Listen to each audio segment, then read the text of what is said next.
welcome to Scrappin with Sheri. I wanted to do another sketch from the 101 Scrapbooking Ideas and Sketches that we got from Creative Memories in October. And today I am on page 7. I'm just kind of doing these in order, and as I go through, a page jumps out at me and I do it, and so far it's working out pretty good. Now this one is a one-pager, and I am actually going to do it as a one-pager. The others I've done as double spreads instead of the one page. Now basically all you need on this is your background paper, a paper for borders. Then they've done the circles here, and then they did a border over that, and 2 pictures. Now you know I can't do the 2 pictures thing. So let's play with this idea and see what we can come up with. Now I am going to be using the Autumn Harvest collection. This is a beautiful fall collection, and I went ahead and pulled out some things that I think I might want to use on here. Now this event was actually my husband's 45th class reunion, 45th high school class reunion, but I had stolen this off the internet that I thought was great because this happened like the second day of fall, and I thought this was so pretty. I also had this box that I had pre-made where I made a cluster on a journaling box, and I pulled it out because I loved the blue color on it. Their school colors were red, white, and blue, and you can't really tell it a whole lot. There's a little blue and red there, and there's some in the table decoration, but overall I'm going with the fall theme rather than the school color theme. So these things I pulled out of the Autumn Harvest collection. I loved this wood paper because it mimics this wood in the building where we had the event. And I really like the back side too because it pulls out those leaf colors. So I'm going to be doing some welding here. I pulled out this orange just because it's pretty. I'm not sure exactly where it's going yet. And then I pulled out this vellum that goes with the Autumn Harvest collection because I wanted to bring in a little bit more blue.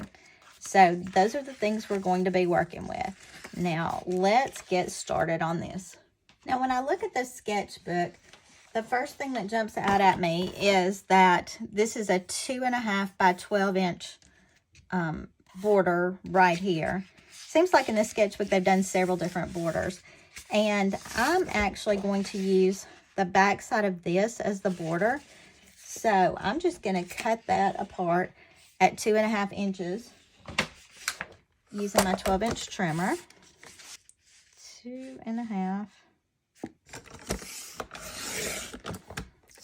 And then I'm going to flip it and weld that together. And I'm actually going to be putting it on one of my cover sheets. So I'll just go ahead and put it on there. Now, you know, when I'm doing this, I may bring in some elements. I may knock out some elements. I may move some elements. This one, I think I'm going to follow pretty closely. Maybe not exact. But our background is made from the same piece of paper rather than using 2 different ones. And all I did was cut that off and flip it. Good way to use both sides of your pretty papers, huh? And then the next thing that it shows are the circles that go down through there. And these are 1 3/4 inch circles, which is the size of our circle punch. And I decided I wanted to do those with this orange paper. I wanted to bring in a little bit of orange, but I didn't want it to be a ton. So I need 1, 2, 3, 4, 5, 6, 7 circles. And these are just going to overlap my seam here. And I am going to leave these on that orangey side just to bring in a little more of that fall color. I was looking to see what the back is. It's yellow, and I'm not typically a yellow person, so let me just cut this edge off. And I could keep punching around the bottom of my paper, but I like to keep as much as possible to a full 12-inch area so I can use it for borders or for matting later. And that's my reasoning for cutting this off the way I did. All right, let's go ahead and stick those down. And I think I'm going to pull mine in this direction a little bit more because I really need more space on the wood grain for photos. I'm not going to only do 2 photos on there. So I feel like for me, it's going to be more important to have the space over here rather than have the decoration show. And it's hard to tell if I'm lining these up exactly right. I could pull out my 0 centering ruler. And, you know, I might do that. But I'm just kind of eyeballing it to put them on. If this is something that would be bothersome to you, use your repositionable tape so you can move them around more easily. And you see I've got some big overlap there at the top. I'm just going to slide these back down a little bit because I am going to add the embellishment like they've got. I'm going to add mine all the way down at the bottom.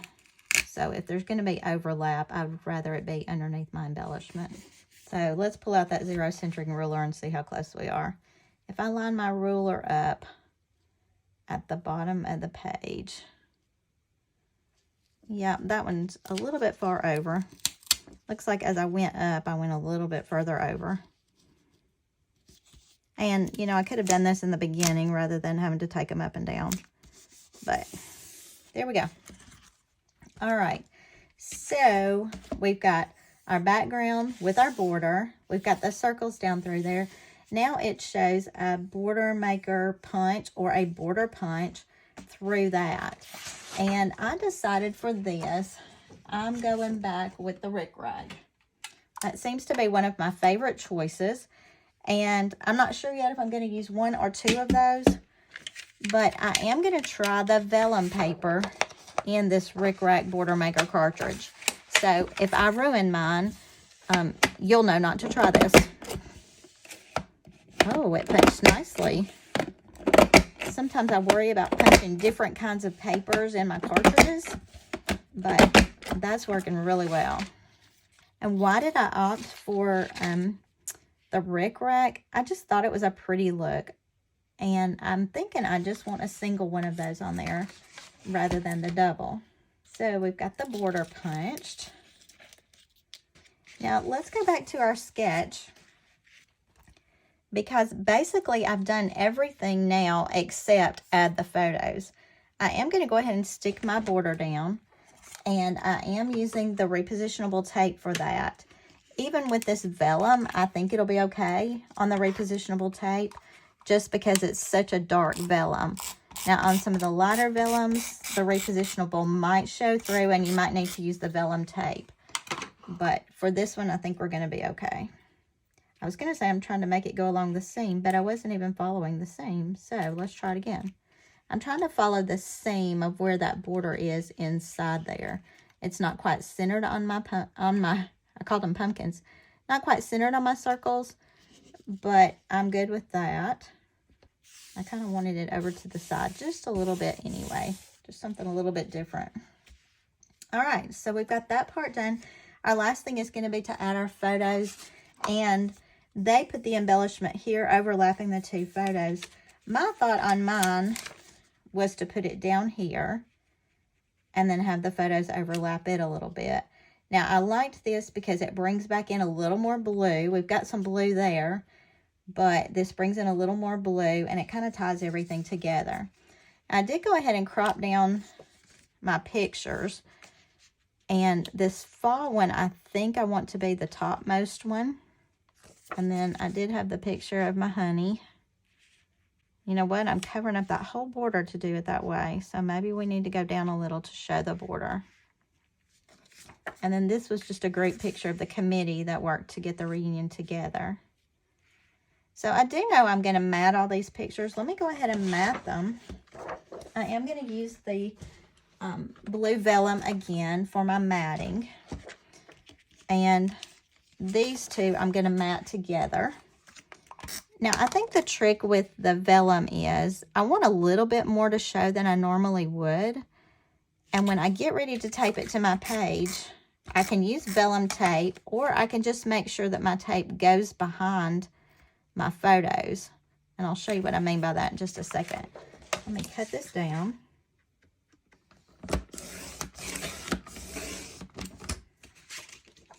That vellum is a touch thicker than the regular paper, and my blade is a little dull. About time to replace that. If we could go all the way over, wouldn't that be great? Wondering if we could cut down enough of my honey that we could get him on there and still see the border. Or what if we moved things around? We could make this a little bit further removed from that. We could actually add this picture on top of that. And then we could cut this one just a little bit to make it work here. And we don't necessarily need the decorations, but I thought that they were pretty, and so I wanted to keep a little bit of that in there. So let's go ahead and just cut this one down just a little. Okay. And that gives us a little bit more room to play with. So let's go ahead and add this back on. We're going to mat this photo. I hope you can tell what I'm doing. It just kind of seems like a jumbled mess. Okay, here's my tape runner.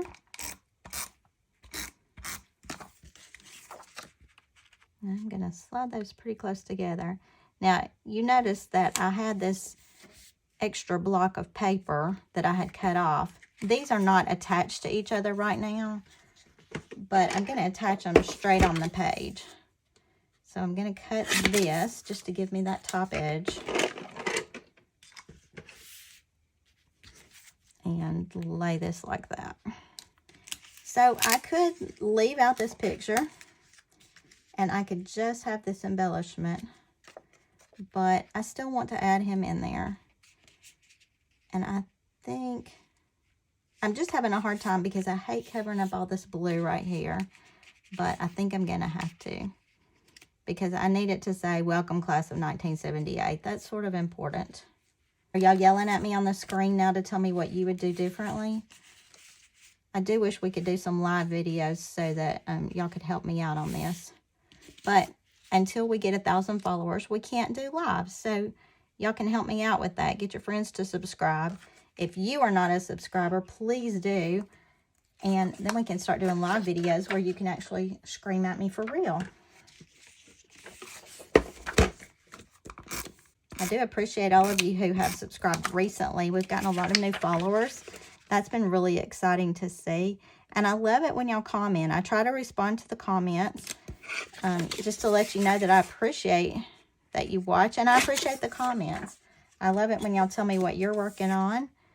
I love it when you tell me what you would have done differently, because, you know, we don't all do things the same way. And that's part of the fun of what we do. We're all just a little bit different. All right, I'm going to go ahead and stick this side. I love that blue carried across there. What do you think? And then this, I had already done this embellishment, so it's foam squared. It's popping up a little bit. You know I love the foam squares. I'm going to go ahead and stick that on. And I'm evening that up top to bottom with this one, so the bottom edge is the same.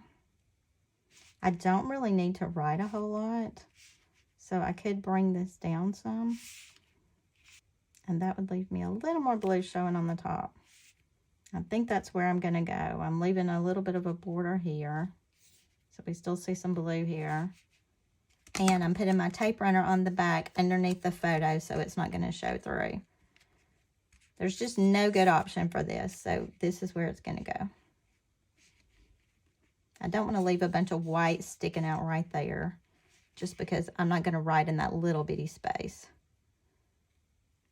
And I really don't have a lot to say.